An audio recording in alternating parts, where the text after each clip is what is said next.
I usually explain it a little differently. From a neurological standpoint, which is, in your brain, white matter physically changes when you get tinnitus. And when you are in the process of habituating, you are creating these new neural pathways, which we have kind of touched on here. And I always describe it as that your brain is on the new road and wants to go back to the old road to drive past the old neighborhood through the, check out the old house that we used to live in. And so it can do this sometimes completely randomly. Sometimes it is based off of mood and stress and anxiety, but sometimes you're thinking, I'm just completely fine. Why is my tinnitus now seem a little bit louder? Hi, we're here today with Dr. Suzanne, Dr. Ramsay, and Dr. Mark, and we're going to be playing a game where we answer 20 questions about tinnitus, and we hope you enjoy. So, the first question is, what is a trait that you believe patients need to have in order to habituate? I think that one of the most important qualities that patients need to have is motivation and the desire to want to get better and actually put forth the work that needs to happen in order to see the changes that they wish to see.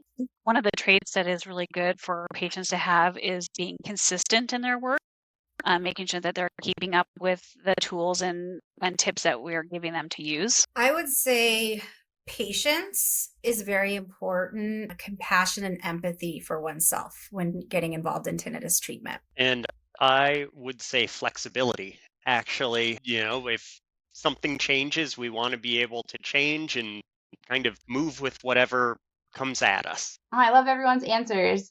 Those are definitely like really great qualities and traits that I think we all see in the patients that we work with. Our second question, what is a sign that you see as an indication that an individual is going to succeed and reach habituation? I think that when I have patients who tell me that they have moments, even if they're very brief, where they don't notice their tinnitus, even if it means that they were just really distracted or they were occupied doing something else, I always see that as such a positive sign that they are 100% capable of habituating because they can do it in one situation.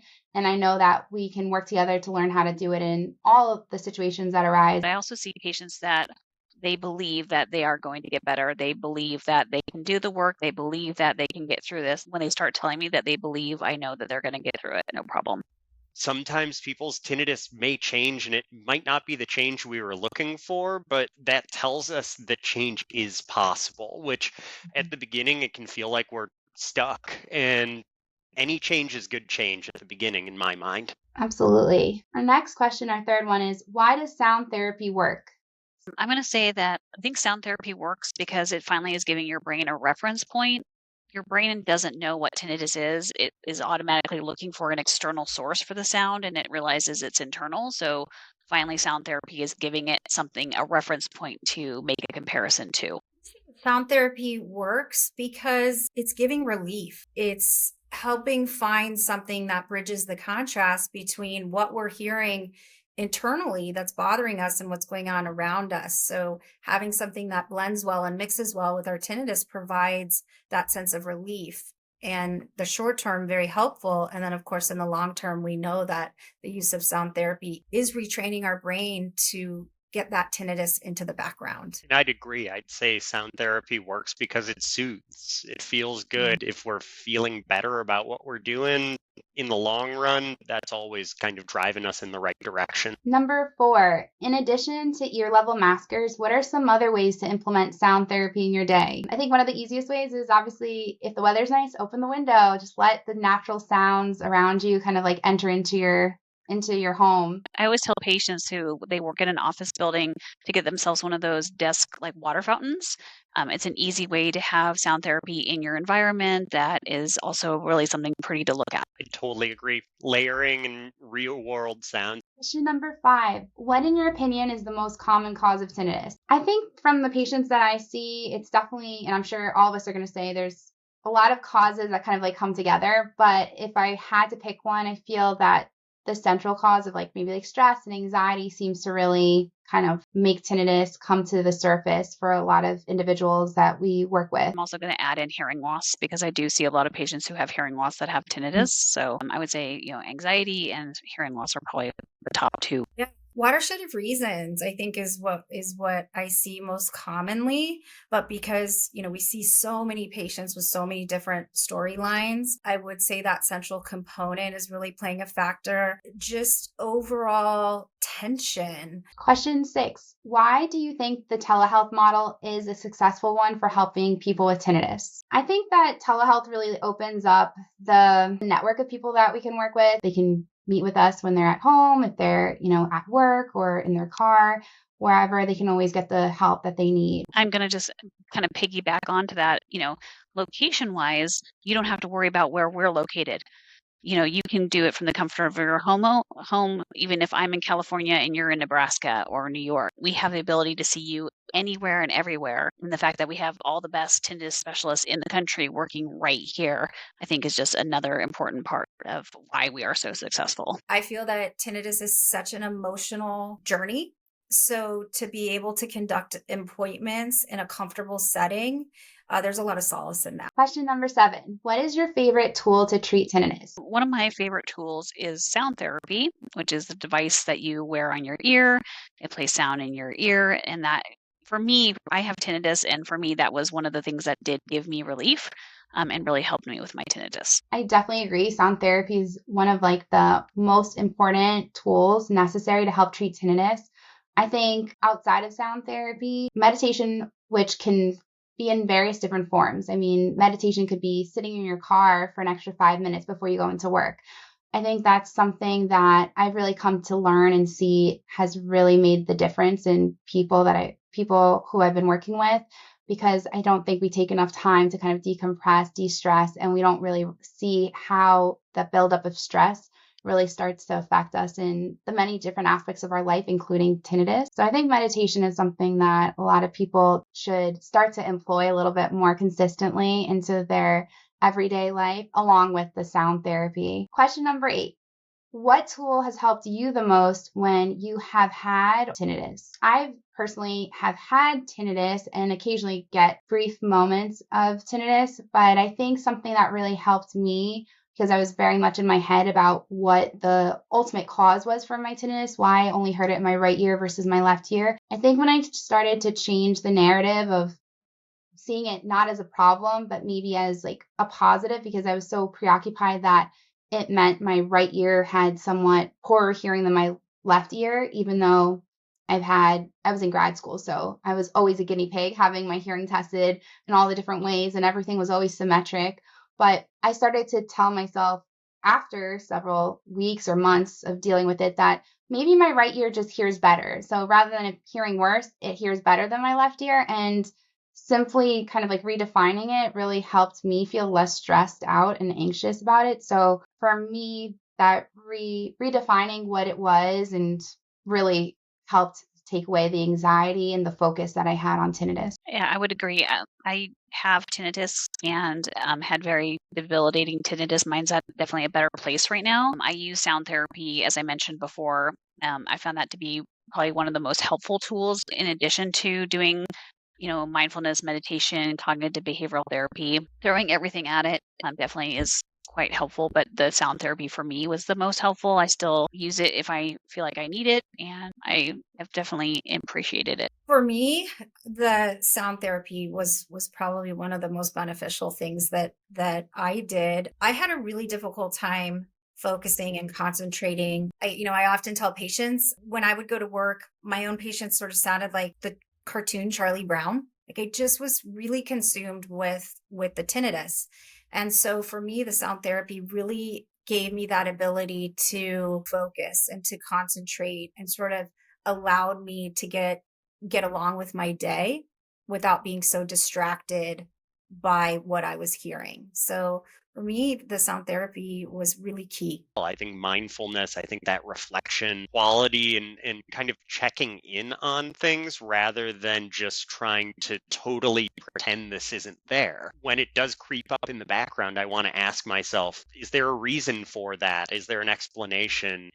Can I calm myself down a little bit too? I agree. And I feel like the sound therapy, it gives you that ability to start focusing on those things, to be able to do those mindfulness-based practices, to get into the counseling portion.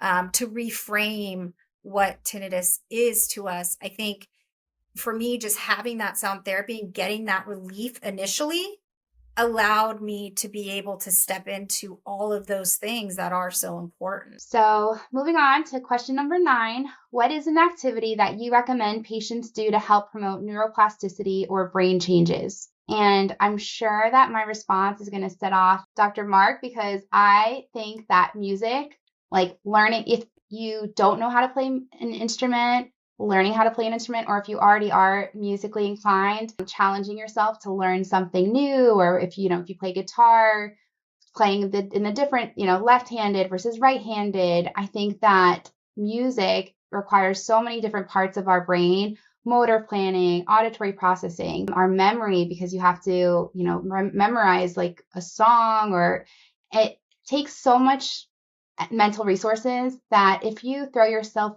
all in with that, you're not going to be focused or able to hear your tinnitus in that moment. And hopefully it starts to kind of like take away from the moments where you would have otherwise have been thinking about tinnitus, because you'll be looking forward to being able to pick up the guitar again or start playing the piano.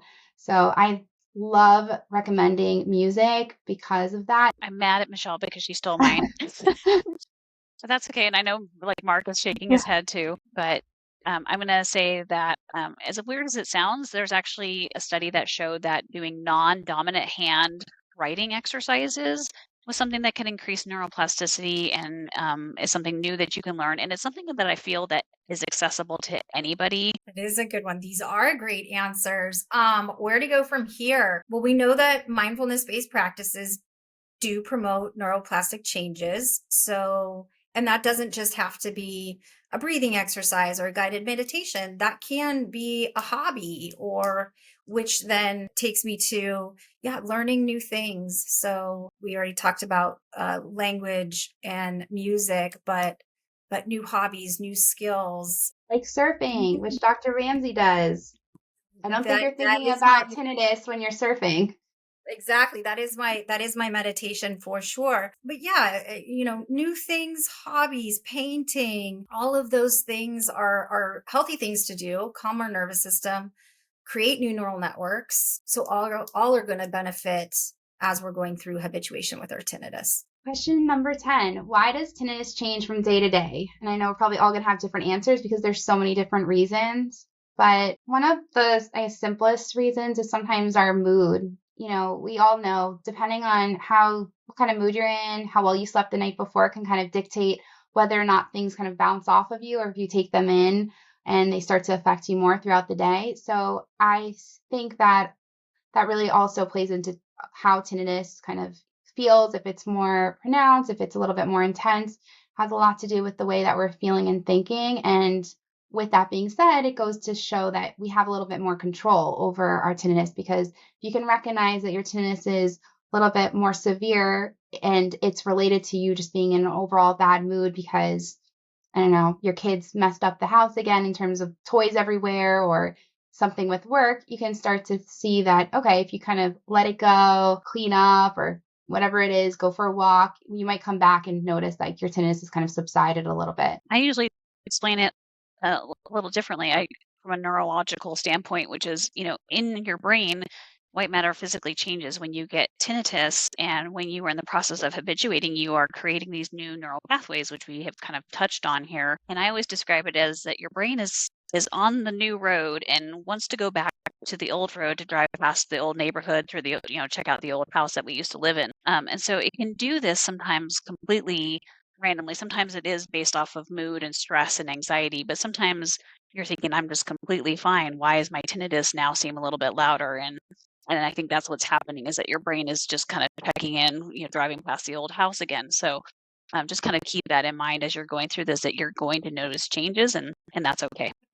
Fluctuations are normal. I would say stress. We know that's going to be a common one. Lack of sleep, that can be part of a fluctuation. I'm a somatic case, so I will talk a little bit about that.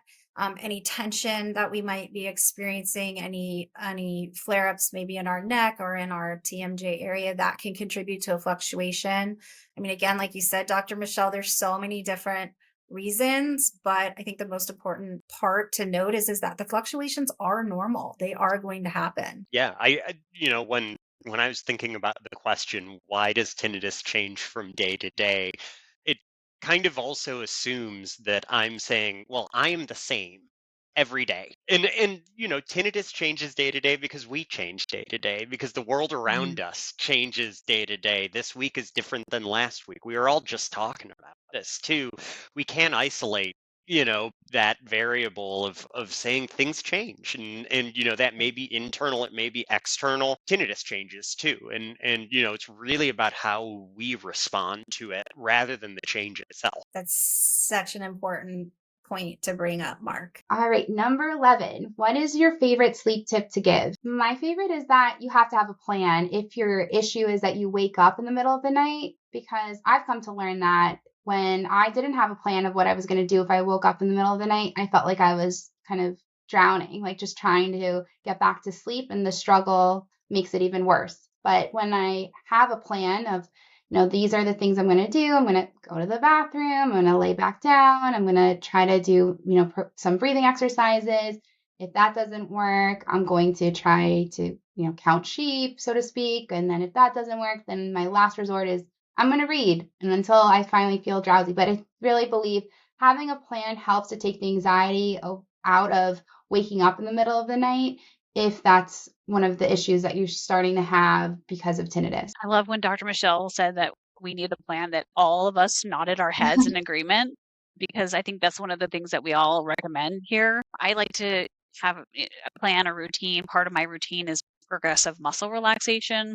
And that's where you're going to kind of tighten a body part as you breathe in, and as you release that body part, you breathe out. And that's a really good way to kind of relax all the muscles in your body. So I'm just going to add that onto the plan. Yeah, routine. And then too, a lot of these routine, like the progressive muscle relaxation, and then maybe do a breathing exercise and a guided meditation, then we're also helping with our neuroplasticity, right? So we're also helping in that department. Taking time to make sure that we're processing our day prior to bedtime. So allowing space to process our to-do list, any worries, any anxieties that we're having, not necessarily having to do with tinnitus. I would say, just a personal anecdote on sleep. From me, I've noticed one of the worst situations that I can get myself into is trying to sleep. That situation where you're laying in bed saying, oh, it's just a matter of time now. You're thinking through the moments that you're laying there. And I always feel like when I start putting effort into getting to sleep, that's my moment that I should kind of focus somewhere else. Exactly what Dr. Ramsay was saying, what Dr. Michelle was saying, and really what we've all been saying of knowing when to change up, what our kind of routine is to keep ourselves moving forward. Right. Question 12 and 13, they're very closely related. Do you think that food and diet play a role in tinnitus? And I'm going to be on the fence. I think yes and no. In some cases, it may. For sure, if someone has Meniere's disease, it can. But that's my answer. I'm going to stick to it. So yes and no. I'm going to just piggyback on that. I'm also yes and no, that it can in some ways and it doesn't in other ways. And we can elaborate on the next question. Essentially no, but some circumstances, perhaps. I would look at it, can food and diet play a role in tinnitus? Food and diet plays a role in life. So by definition, it would, but usually not as much as people think it will. Mm-hmm. Yes, exactly. The research has shown that it doesn't. But like us on the front line working with people, I think that's where we have those. In some instances, it seems that it may play a role in their tinnitus. I can't deny that. So leading into our next question, should those with tinnitus reduce their caffeine and sodium intake? I think that if you've been diagnosed with Meniere's disease, yes, it's one of the recommendations. But if you do not have Meniere's disease and you haven't significantly altered your diet from the onset or the uptick in your tinnitus, I don't think it's necessary. I don't drink coffee, I don't drink tea, I don't drink soda. So if all of a sudden I start drinking it and I now have like an onset of tinnitus, I would say, okay, maybe it is related to that. But most people, their caffeine and sodium intake is pretty regular. So I don't think so. I'm going to say if you have a poor diet, if you're, eating tons of chips and pizza and hot dogs and, processed food and drinking lots of soda, coffee, tea, then you could probably change your diet anyway, not just for tinnitus, but just in general. So, but again, one thing I wanted to add to the last question was try not to go purposely trigger hunting for foods that might be causing your tinnitus. That can lead you down a slippery slope. So, if you're noticing that, okay, every time I have this, then it's happening, then you could probably make that correlation, but try not to go looking for it. I think I'll just talk a little bit about caffeine and just how as it relates to our nervous system. Sometimes too much caffeine, we get a bit agitated, which can potentially make us a little bit more anxious, which potentially could contribute to a bit of a fluctuation in our tinnitus. I know for me that high amounts of caffeine just aren't good. I will tend to get a little bit more anxious or a little bit more agitated, and that in turn isn't going to have a positive effect on my tinnitus. So I'm just going to point that one out for caffeine. But again, that's really person specific. Not everybody reacts to caffeine in the same way. So I guess maybe I'm speaking a little bit from a personal place. Yeah, I'll go from a personal place on that too. I mean, great recent story. There's a great coffee shop in my neighborhood. I really like their coffee.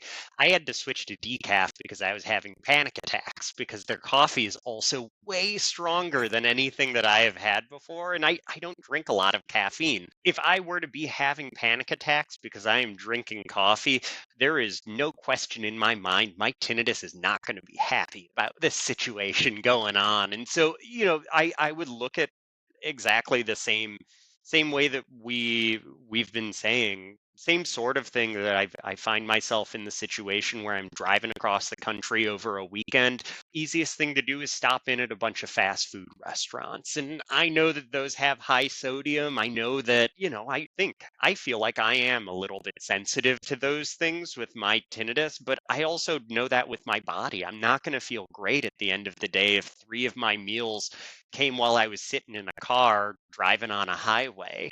Sometimes we find these connections, but taking a step back and looking at the big picture can show us a much better version of what it is. It may not be the caffeine, it might be the response to the caffeine. It, like Dr. Suzanne and everyone said, being healthy or being your healthiest is never gonna hurt. It's always gonna be helpful, maybe towards the tinnitus, directly, indirectly, but just in general. So, taking note of if there's any kind of like diet changes you could make, make them, and you could see if it just overall helps you feel better mood, physically feel better, and all those things kind of play into tinnitus. Question number 14. What is one thing that seems to always help individuals with tinnitus? So I want to say 2 things. Sound therapy for sure, but I also think internal confidence. I feel like that internal confidence that you are going to get better and that you have that ability to get better is something that really does make the difference. And I always try to instill, if I'm working with someone who doesn't kind of have that already, try to work on building up that internal confidence. Yeah, just like what Dr. Michelle said, just knowing that you can do this, that you can get through this is so important. I find sound therapy and the cognitive behavioral therapy techniques that we use here at Treble Health are kind of like the secret sauce of being able to help the majority of patients get through tinnitus. Yeah. Aside from sound therapy, I think this kind of circles back to some of those earlier questions of, yes, believe in ourselves, have flexibility, have patience for ourselves, compassion for ourselves, empathy for ourselves. And most importantly, know that things do get better. We do get better. And celebrate each day, celebrate each win when we notice those little shifts that are occurring that seem really, really small, but they're actually really big. That the one thing that always seems to help people with tinnitus, that the always in there makes me think about something that I say a lot, which is just about everyone can benefit by focusing on their breathing at a certain time, whether it's when we're feeling panicked or when we're in a quiet place and reflecting. The one of my favorite quotes is, "You are already breathing.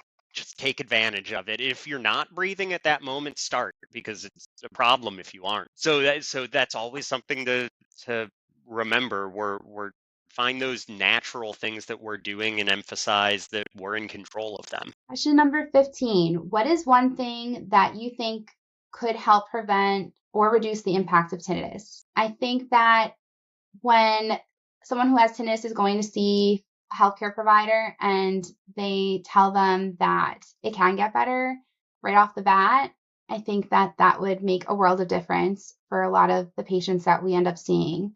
I think being told that there's nothing that can be done or you just have to learn to live with it kind of puts people already on the wrong path. So I think that that would really change and make the world of difference for people who are experiencing tinnitus. I was going to say that as far as like prevention goes, or like, what can you do in the future if you're going to be going to a music concert, using power tools, or doing anything like loud activities, making sure you're using ear protection when you're going to be doing those activities can really help you prevent, hearing loss from getting worse, tinnitus from getting worse. So, adding on to what Dr. Michelle said, wearing some ear protection when you're doing those types of things is going to be really important. I'm going to say education, really understanding how tinnitus works, our own personal generators for our tinnitus. I think that's a really important thing to understand as we're going through the habituation process. I think that the internet can be a rabbit hole at the beginning of this, and that one of the things early on to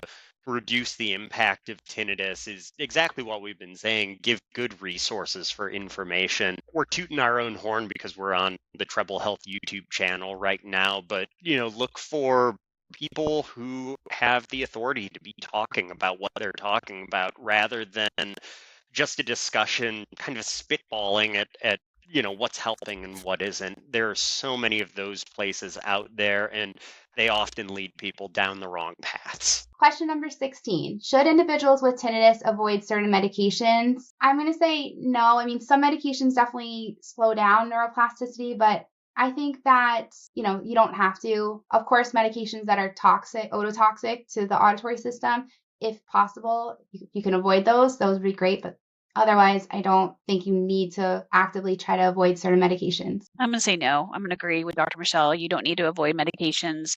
In fact, if you're Google searching medications, you will find that they say this could cause tinnitus. But in fact, if you Google, like, does this not cause tinnitus? You're going to find them say that no, it doesn't. So you don't need to avoid going down that rabbit hole. Just stay away from Google. Yes. Yes, absolutely no. And if anything, some of the medications can be of benefit. Anything that makes us feel better and helps us is going to have a positive impact on our tinnitus. So true. Agreed. No medications that I would on the surface say no, avoid that entirely. Listen to your doctor. Typically if you're having a discussion about this, they'll guide you in the right direction. Question 17. What is one thing you would like those with tinnitus to know? I'm sure my answer is probably going to be what everyone says. It can get better, and it doesn't have to be lifelong. There is hope. You can get better. Absolutely. Yep, you will be okay. It took me 10 years to go to a doctor that said, oh, there are things we can do about that, right? If someone is saying that, oh, there's nothing we can do, talk to some other people. There may be options. Question number 18. What is a sound that many of your patients like to listen to for sound therapy? So I think most patients listen to like white or pink noise, but I think a close third for mine have been rain and fire mixture. A lot of my patients love crickets. The white noise is really actually what worked best for me, but patients are listening to so many different sounds. It's really what works best for them. And what gives the relief, what mixes well, what blends well. So many different fractal tones, water-based sounds. Yeah. If it works for you, it works for you. What Dr. Suzanne was saying about how a lot of people like crickets, I'll even kind of go against that, say crickets drive me crazy. But that doesn't mean anyone is wrong about crickets working for them. If it works for you, it works for you. Don't let anyone tell you that your sound therapy isn't, the right sound. Exactly. Don't force yourself to listen to a sound you don't like just because you read or got the recommendation from someone that it helped them. Yeah, I think everyone on this team knows that I like frogs personally for my tinnitus. I also like whales, which is, not many people will say that. So use what works for you. Question number 19. When do you notice tinnitus? For me right now, it will be sporadic, but it will oftentimes come about if I am feeling really, really stressed out. If like if my daughters are acting up and yelling, then my right ear starts fluttering and I'll start to hear some tinnitus for a little bit. I usually always have a low level hum kind of in the background, but it never bothers me. But it will come kind of more front and center if I'm stressed or lack of sleep. Yeah.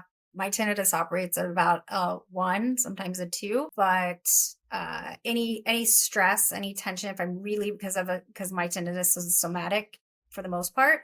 So anytime I'm really upset or my body just feels really tense, that would potentially be a time when I might notice it more. Mine's always there, but Mhm. it really I will notice it more exactly when I'm stressed, when I've got other Mhm. things going on. But then other times, it really is the kind of thing that it's attention based. The fact that we've been sitting here talking about it for a while now, oh yeah, I can hear it, but I'll go off and do something else after this and it'll fade back away. We finally made it to question 20, the last one, and it is having tinnitus normal?